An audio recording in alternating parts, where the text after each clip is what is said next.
Thank you. So I will just touch upon some of the other areas related to the people side of it. And I guess, I mean, for all of you who are here, I'm sure you are either already running something or plan to run something in future, right? So, so how do you really kind of, as a founder, co-founder, kind of deal with this whole people thing? Because without people, no business, right? I mean, you are the first one to start something, but whatever you have planned to achieve, right, has to be achieved by the rest of the people, because you alone would not be able to do much, right? It's the people who you hire, who work for you, the way you manage them, the way you deal with them, right? How do you replicate yourself, on those within those guys? So you kind of are replicating yourself so that you, are kind of increasing in force, right? So you need to get people who can, deliver, right, what you are planning to set up.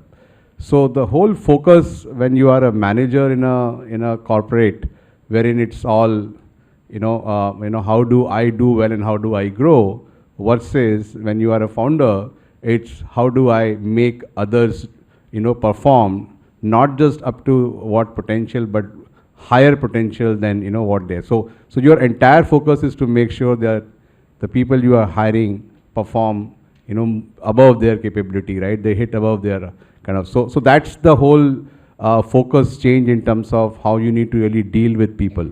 And these will be all kinds of people.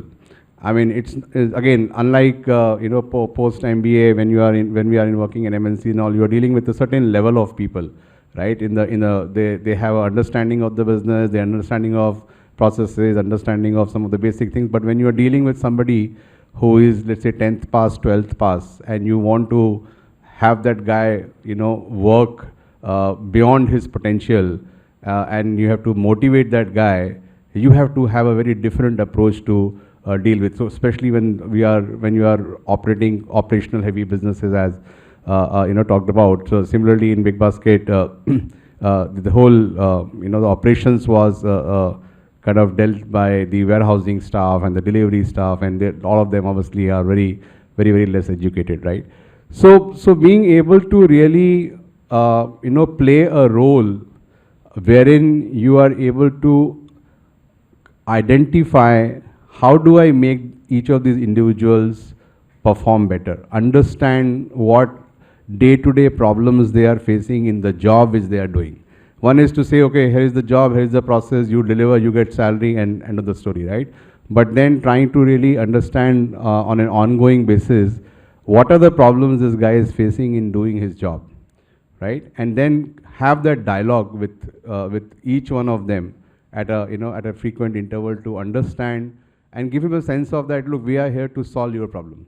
So when you are able to really kind of discuss and solve his problems is when he will be more committed and he will deliver better, right? So across the levels, I mean, this applies across the levels, because the kind of problems which will be faced at different levels very, very different, right?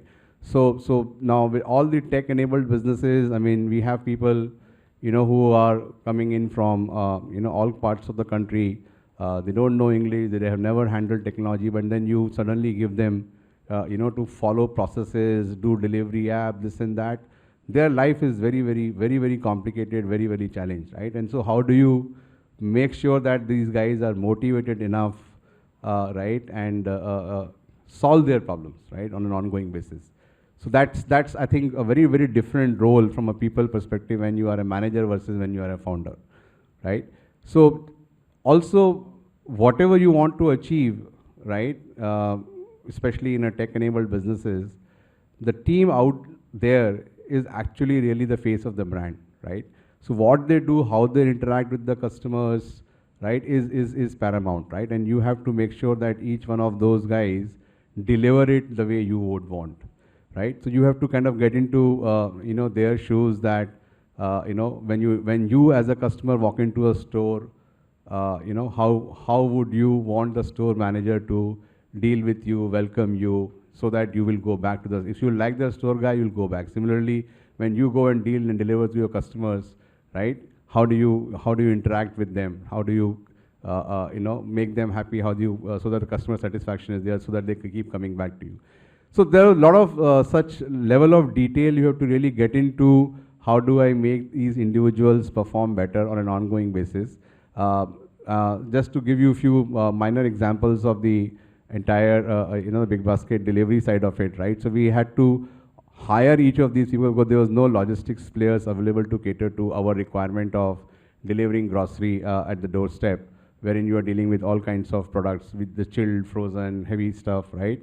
And carrying that stuff is very, very difficult, right? And they have to deliver on time and everything, right? So getting down to the details of when they interact with the customer, when they go to deliver, what all we should take care of. So most of the houses obviously would want these people to come inside, right? And then because we didn't have any carry bags, we were delivering in crates and the guy has to empty the crate in the customer's house and bring back the empty crate, right? So most of the people will say, come inside the house. So when you will kind of really looking at the uniform, what uniform the guy should wear, you will obviously have shoes and socks for the guy, right? Because you want to make him presentable. But when he has to go inside the customer's house most of the times, right?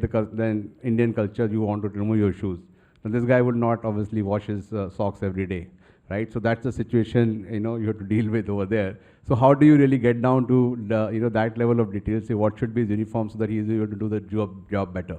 Also, when he goes and delivers, he has limited time, right, to deliver things, and because he has to deliver that many orders, so how do you really, train him in terms of how to quickly deliver the order to the customer? And because everybody want to check, if you have an order of 50 items, then you want to check whether they have delivering 50 or not. And if there's a kid around, then that's a game also, right? They are playing, okay, please, right? So, but the guy has to deliver and go fast. So some of these things, I think, as co-founders, we have to really get down to the very lowest level of detail of every individual's job and try to understand how do I make this guy's life easier, how do I make his job easier, so that he is able to perform better, right, than what he's capable of, right? And those are the people then kind of really, when they get confidence, you'll have people from all walks of life, they have no confidence, they never worked in an organized. So when they see this kind of a help and support, then the commitment kind of really goes up, right? I mean, a lot of other white collar, interactions, managing all, I think we all do have some exposure and do learn, but how do we really manage the blue collar staff, right? By these things, also from the metrics, right? Or keeping really tap on all the metrics of each and every individual and trying to, ease their way of working. I think is the biggest thing which, as for co-founders, we need to really learn. Thanks.